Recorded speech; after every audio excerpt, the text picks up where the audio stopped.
All right, Kelly. HR Heretics segment on McKinsey offering consultants 9 months of pay to leave the firm.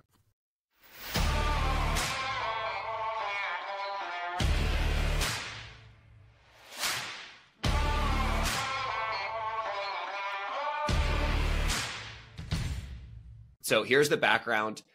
In 2018, McKinsey had about 28,000 employees. Now they have about 45,000.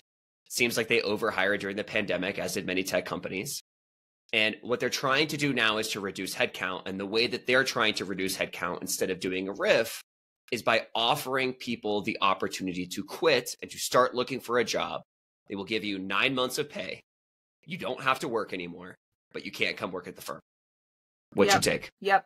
Look, let's just break this into pieces a little bit. Yeah. So I actually applaud the opt-out move. I am not opposed to that move at all. We did that at Hired back in 2016 when we were pivoting the whole business. We had to reduce and shift skills. And yes, we were doing a RIF.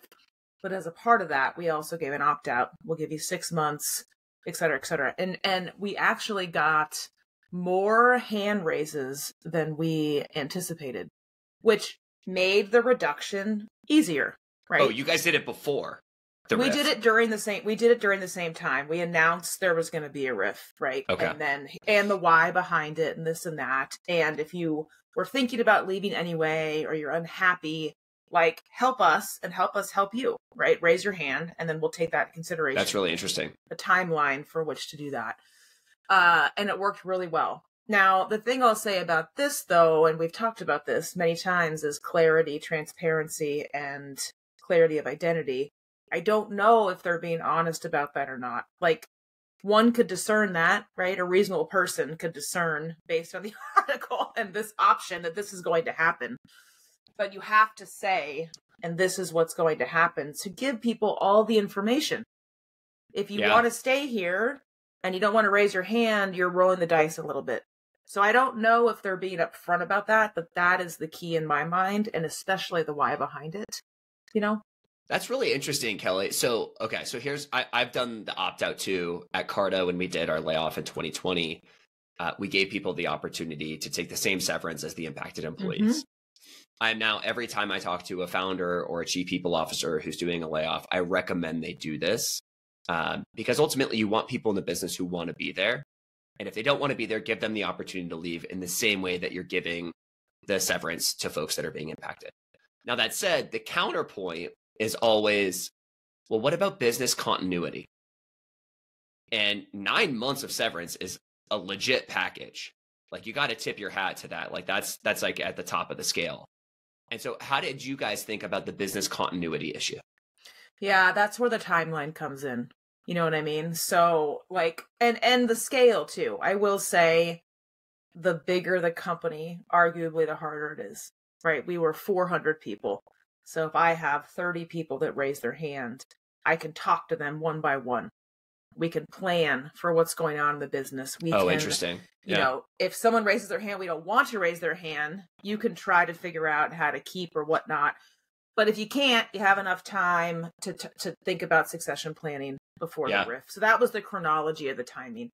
At scale, it might be harder, but still possible as long as it's all not happening at the same time. If that makes sense.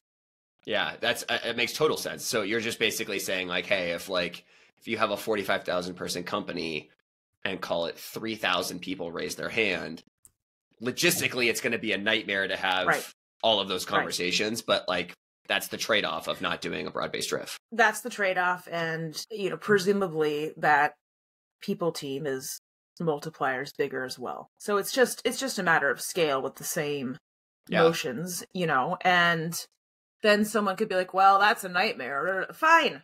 But it's a nightmare if they all fucking quit at the same time anyway. It's going to be worse. Then you have zero, you know, head start, arguably. So it's just hard either way, but it is hard. And McKinsey, interesting, huh, Nolan? I mean, 45,000.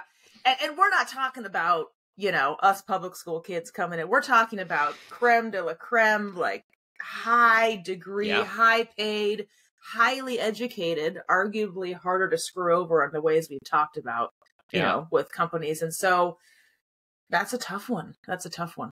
It feels like a rug pull, honestly. Like, you know, even 5 years ago, working at McKinsey was just thought of as like, if you get into McKinsey, like the rest of this thing is like a gravy train.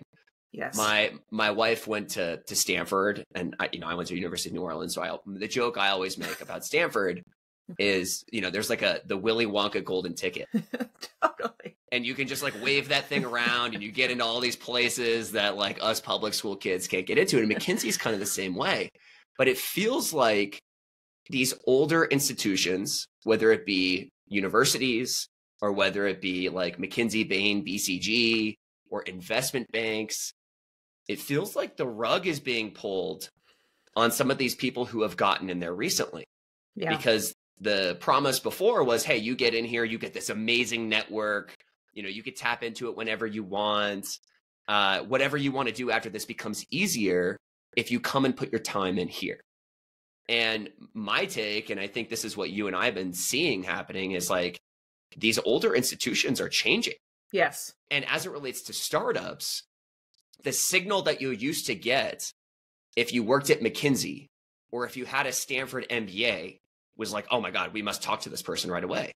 Yes. Now the signal is like, why'd they go there? Yeah. It's so funny. Like I agree. And before this, we were saying that, right? These schools, these institutions, we were singing, we got the golden ticket. I mean, your life was just, I think honestly, as it's as simple as generations, you know, are evolving, right? Like our generation, we're the new bosses, right? 20 years ago, it was the baby boomer. Our generation, these younger generations are questioning the accuracy of all of that shit. And I like it, you know, and I think that you're seeing it. I started seeing it 10 years ago, right? Our best engineer at hired in 2016 was a former truck driver that just happened to go to some boot camp academy and was like crushing code out of his van out of San Diego. He was the best one. And now, you know, then we saw the Google GPA go out the window because they were, you know, they wouldn't hire anyone unless they were a 4.0. That was gone. Everyone started questioning that. And then now we're questioning not even schools, but degrees in general.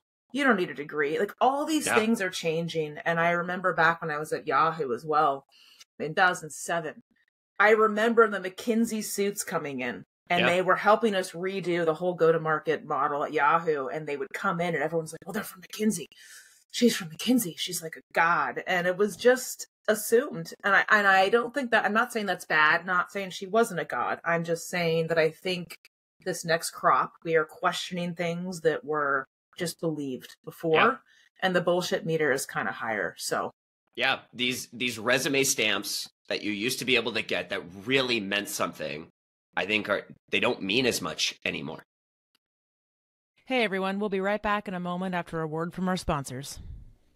There's a world where your CRM is powerful, easily configured, and deeply intuitive. Attio makes that a reality. Attio is a radically new CRM built specifically for the new era of companies. It's flexible, easily configures to your unique data structures, works for any go-to-market motion from self-serve to sales-led. Attio automatically enriches your contacts, syncs your emails and calendar, lets you create powerful reports, and quickly build Zapier-style automations. The next era of companies deserves more than a one-size-fits-all CRM with an outdated UX. Join OpenAI, Replicate, 11 Labs, and more. Try Attio instantly at attio.com. That's ATTIO.com, and tell them Nolan and Kelli from HR Heretics sent you. And so Kelli and I did an episode a couple of weeks ago about how to layoff-proof yourself. And really what we talked about in that is networking. But I think some other things that we might have missed there, Kelli, that I've been thinking about a lot is, you know, everyone needs to have marketable skills, and everyone needs to be able to talk about how those marketable skills apply to a future employer. And, you know, we are in such a weird time right now as these confluence of forces are happening of like, we're post-COVID, everyone overhired, and so everyone has to trim headcount. Interest rates are higher now, and so like everyone's really being thoughtful about their OpEx. And then you have AI coming in, which is making businesses significantly more efficient. And so it's just like on every angle, there's pressure to the existing system. And so my guidance to people that are listening to this is things are changing really fast. And the old model is not going to be the new model. And so you have to invest in yourself. You have to invest in your skills. You have to learn to talk about your skills. You have to grow your network because there is no safety net as it used to be. Yes.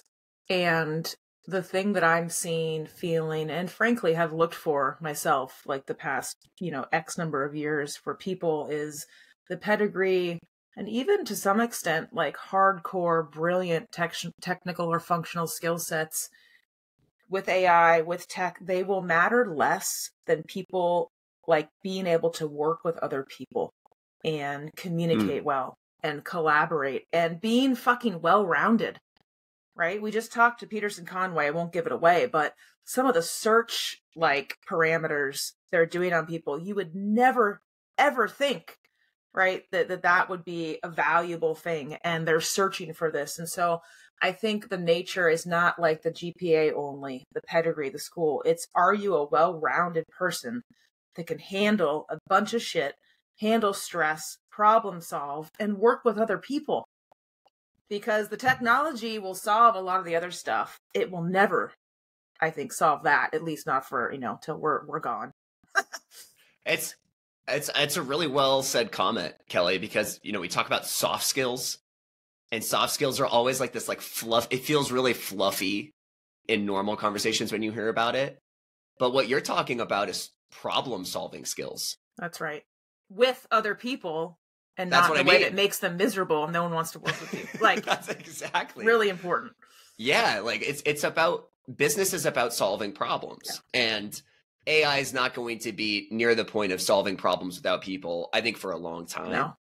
And it's a really interesting take to put a premium on teamwork, on collaboration, on resilience. That's which right. I think is in super short supply. That's right. But look at these kids, right? Market. Like my kids are almost 14, and they could sit at home all day with their nose in a book and be brilliant and not know how to like talk to a person. Like, get out there, go play. Even if you're not good at it, go play a fucking team sport and go get some grit. Go get a job early. Figure out how to work with people. I mean, these skill sets are really important, and I've seen a lot of these young, very brilliant people, maybe out of McKinsey's, maybe not. They drop into these organizations, especially the ones that we're used to and live in, and they're just like eyes wide, paralyzed because it's very messy.